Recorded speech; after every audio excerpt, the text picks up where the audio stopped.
Hey, Dennis Tubbergen here with another market analysis for you. Today is Friday, March 2. Today I want to talk to you about U.S. Treasury yields. We've talked from a fundamental perspective as to the really dire state of U.S. government finances.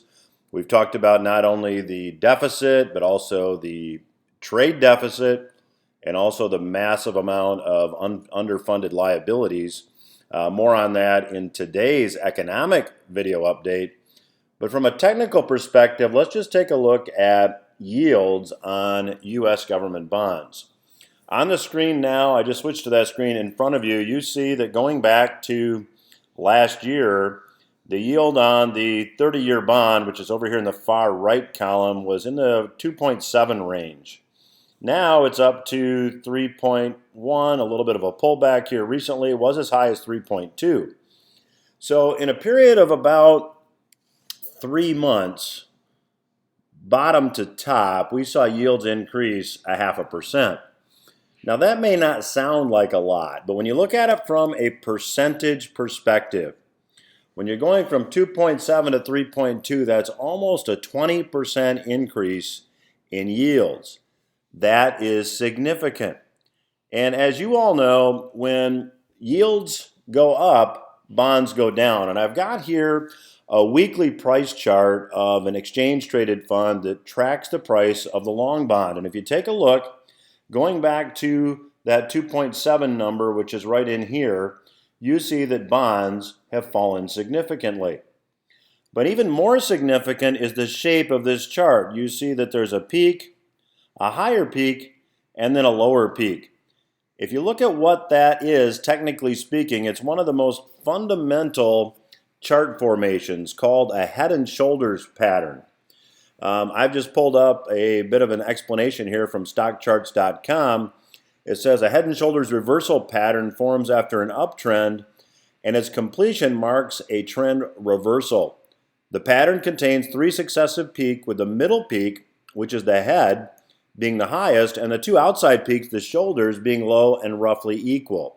Now, doesn't necessarily have to be equal, but when you take and draw a line across the bottom, it forms a very, very neat trend line. So if you look at the chart here, you see that we have the left shoulder here, we have the head, we have the right shoulder, and the right shoulder is really, in this example, quite a bit higher than the left shoulder, but again, the big thing is that the head is taller.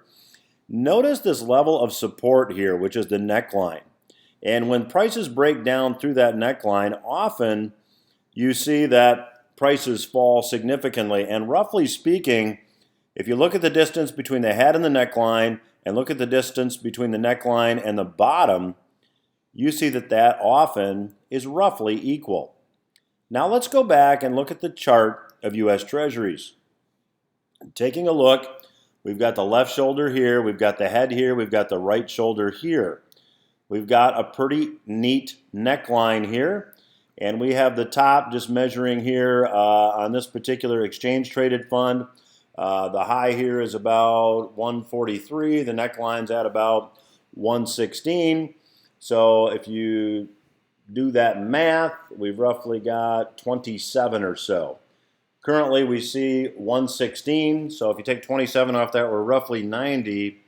We're really off the chart here. If I go back and just find this for scale, we would project that once this breaks down, we could see U.S. Treasuries go back to levels not seen since 2011. That would mean spiking interest rates, and that would really be a significant catalyst for a further bond market decline. So we think what we're seeing here is classic economic winter season symptoms. We've got debt levels that are far too high to be paid. We've got interest rates that have been kept artificially low in an effort to jumpstart economic recovery, which really hasn't happened. I mean, the economy seems like it's going okay, but ultimately what we're seeing is more debt-fueled consumption.